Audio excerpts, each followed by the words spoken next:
कभी क्या आपने महसूस किया है कि आपके जीवन में कुछ घटनाएं बार बार होती हैं और आप सोचते रह जाते हैं कि ऐसा क्यों हो रहा है?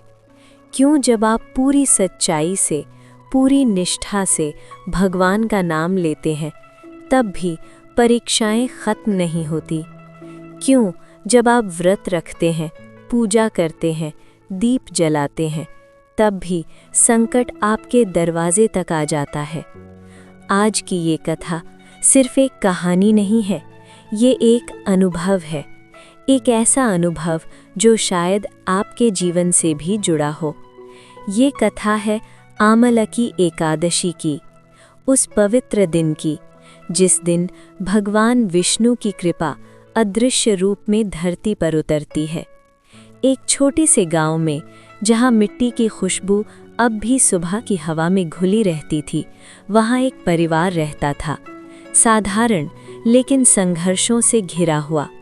उस घर की बहू थी सीता। सीता जिसकी आंखों में विश्वास था, जिसके मन में भक्ति थी और जिसके हृदय में भगवान के लिए अटूट प्रेम था। हर वर्ष वो आमलकी एकादशी का व्रत रखती, निर्जल, निर्विकार, बिना किसी शिकायत के। लेकिन इस वर्ष परिस्थितियां अलग थीं। घर में तनाव था, पैसों की कमी थी, बीमारी थी और सबसे बड़ी बात, विश्वास की कमी थी। सिर्फ सीता के मन में विश्वास बचा था, बाकी सब के मन में संदेह था। उस रात जब पूरा घर सो चुका था, सीता जाग रही थी। उसकी आंखों में नींद नहीं थी, सिर्फ प्रार्थना थी, धीमी, गहरी और सच्ची। वो आंगन में आई, आकाश की ओर देखा। तारे शांत थे, लेकिन उसके मन में तूफान था। वो सोच रही थी, क्या सच में मेरे व्रत का कोई अर्थ है? क्या सच में भगवान मेरी सुनते हैं, या मैं खुद को ही दिलासा देती हूँ? लेकिन अगले ही क्षण उसने सिर झुका लिया और धीरे से कहा, हे नारायण, अगर ये परीक्षा है तो मुझे शक्ति देना। अगर ये दुख है तो मुझे धैर्य देना। अगर ये अंधेरा है तो मुझे विश्वास देना। सुबह हुई, आमलकी एकादशी का दिन। सूरज की पहली किरण आंगन में पड़ी। सीता ने स्नान किया, सफ़ेद साड़ी पहनी, माथे पर चंदन लगाया और आमले के वृक्ष के पास गई। वो वृक्ष जो वर्षों से उसके व्रत का साक्षी था। उसने दीप जलाया, धीरे से, सावधानी से, जैसे अपनी उम्मीद जला रही हो। उसने मंत्र जपना शुरू किया, एक एक शब्द स्पष्ट, धीरे, भक्ति से भरा हुआ। तभी अचानक तेज हवा चली, दीपक डगमगाया, लौ कांपी और बुझ गई। एक क्षण के लिए सीता का हृदय भी कांप गया। पीछे से आवाज आई, देखा? सास खड़ी थी, चेहरे पर ताना, आवाज में कटाक्ष, तुम्हारा भगवान दीप भी नहीं बचा पाया। ये शब्द तीर की तरह लगे, लेकिन सीता चुप रही।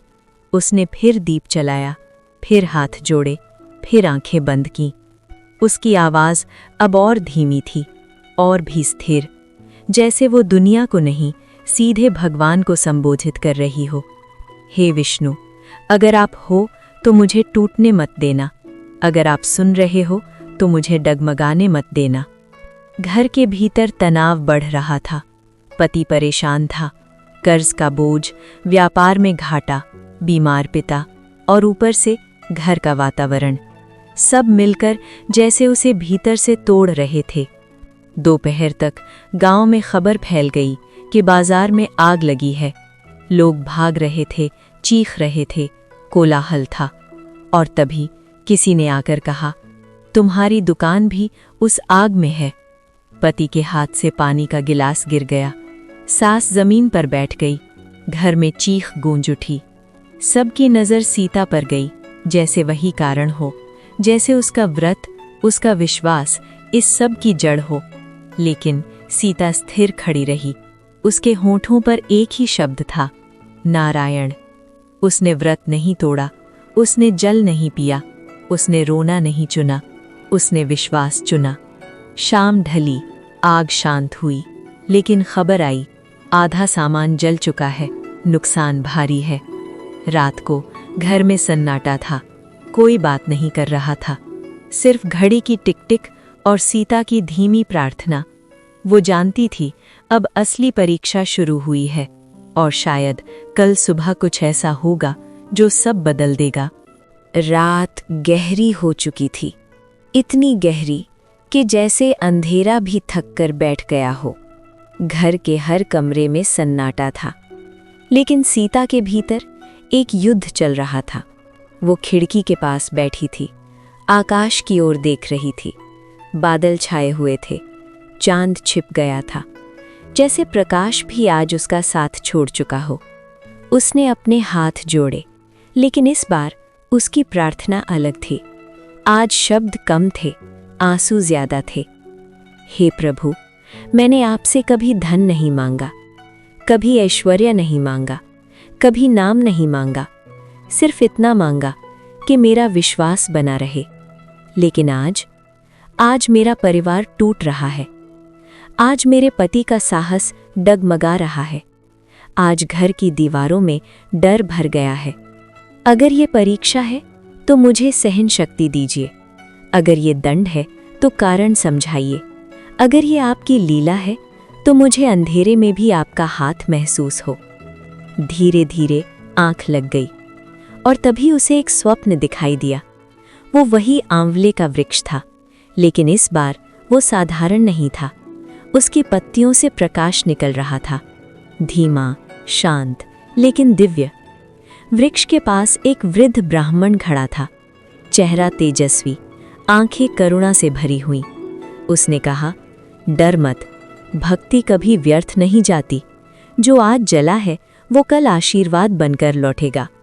सीता कुछ पूछ पाती, उससे पहले स्वप्न टूट गया। सुबह की पहली किरण कमरे में आई। उसका हृदय तेज धड़क रहा था, लेकिन आज उसके भीतर भय कम था और विश्वास थोड़ा अधिक। उसी समय दरवाजे पर दस्तक हुई। पति बाहर गया। कुछ देर बाद उसकी आवाज बदली हुई थी, सीता। आवाज में घबराहट नहीं थी, आश्चर्य था। पता चला दुकान का पूरा हिस्सा नहीं जला, आग किनारे तक आई थी, लेकिन भीतर का मुख्य माल सुरक्षित है। पड़ोसी दुकानदारों ने मिलकर पानी डालकर बचा लिया। नुकसान हुआ था, लेकिन उतना नहीं जितना डर था। सास स्तब्ध थी, पति शांत था, लेकिन सीता चुप थी। उसकी आंखों में वही स्वप्न घूम रहा था, वही वृक्ष, वही प्रकाश, वही शब्द। भक्ति कभी व्यर्थ नहीं जाती। उसने मन ही मन कहा, हे नारायण, क्या वो आप थे या मेरा भ्रम? लेकिन उत्तर चाहे जो भी हो, आज मेरा विश्वास कल से अधिक है, और यही सबसे बड़ा चमत्कार है। अगली सुबह गांव में खबर फैली, शहर से एक व्यापारी आया है। उसे सूखे माल की बड़ी खेप चाहिए। कई दुकानदारों से बात हुई, लेकिन किसी के पास पर्याप्त सामान नहीं था। जब वो सीता के पति की दुकान पर पहुंचा, वो हैरान रह गया। जितना माल उसे चाहिए था, उतना लगभग सुरक्षित था। वही हिस्सा जो आग से बच गया था।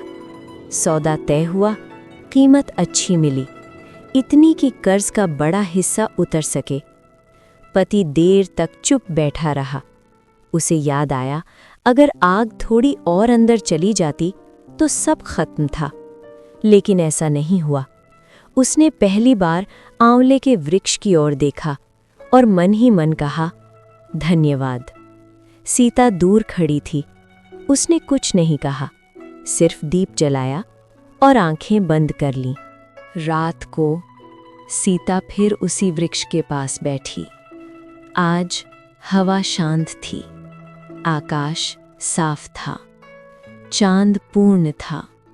उसने धीरे से कहा, प्रभु, मैंने आपसे कभी प्रमाण नहीं मांगा, लेकिन आपने मुझे अनुभव दिया।